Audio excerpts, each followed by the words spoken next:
বন বিভাগত বহিৰাগত আমোলা বিষয়াৰ লবি অসমীয়াত কথাই নাপাতে বন বিভাগৰ বৰমুৰিয়াই অসম সাহিত্য সভাৰ সকিয়নি 3 মাহত অসমীয়া শিকক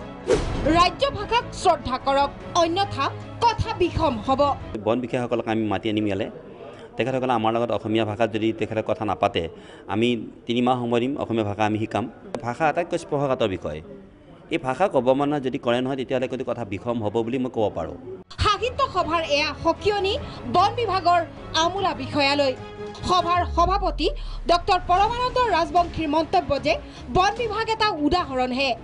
বিভিন্ন বিভাগত অসমলৈ চাকৰি কৰিবলৈ অহা আমোলা বিষয়াৰ অনিহা অসমীয়া ভাষাৰ প্ৰতি সেইসকল আমোলা বিষয়াক মাতি অনা হ'ব সাহিত্য সভালৈ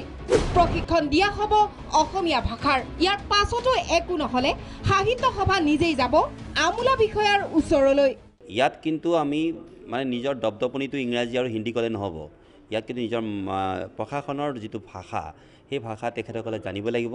এই কথাখিনি কিন্তু প্ৰত্যেকজন মানে ভাৰতীয় নাগৰিকে চাকৰি কৰিবলৈ অহাসকলে জনাটো উচিত ভাষা শ্ৰদ্ধা কৰিব লাগিব ভাষাটো শিকিব লাগিব তেতিয়া প্ৰশাসন মানে মানুহৰ ওচৰলৈ যাব বন বিভাগৰেই নহয় যি বিভাগৰ সকলো ইয়াত চাকৰি কৰিবলৈ আহিছে বিভিন্ন আমাৰ বহুজাতিক কোম্পানীবিলাকতো আহিছে তেখেতসকলে আমি তাক সহায় কৰিছোঁ ইয়ালৈ আহক আমি ভাষা শিকাম সদৌ অসম ছাত্ৰ সন্থাৰ হুংকাৰ আমোলা বিষয়ালৈ যিসকল ব্যক্তিয়ে বন বিভাগত এইদৰে অসমীয়া খিলঞ্জীয়া লোকসকলক অতিহত্যা চলাই আছে বিভিন্ন প্ৰকাৰে অতিহত্যা তেওঁলোকক ওপৰত কিন্তু বিহিত ব্যৱস্থা হ'ব লাগে মাতৃভাষা যিখন ষ্টেটত ব্যৱহাৰ হৈ থাকে সেই মাতৃভাষাটোৰ প্ৰতি ৰেচপেক্ট কৰাটো প্ৰতিগৰাকী বিষয়া কৰ্মচাৰীৰ কৰ্তব্য গতিকে আমি আশা কৰিছোঁ আৰু এই গোটেই কথাবোৰত চৰকাৰৰ এটা বাধ্যবাধকতা নিৰ্দেশাৱলী যোৱাটো উচিত সাহিত্য সভাৰ দাবী অসমত থাকিলে ৰাজ্য ভাষা জানিবই লাগিব প্ৰশাসনীয় ভাষাক শ্ৰদ্ধা কৰিবই লাগিব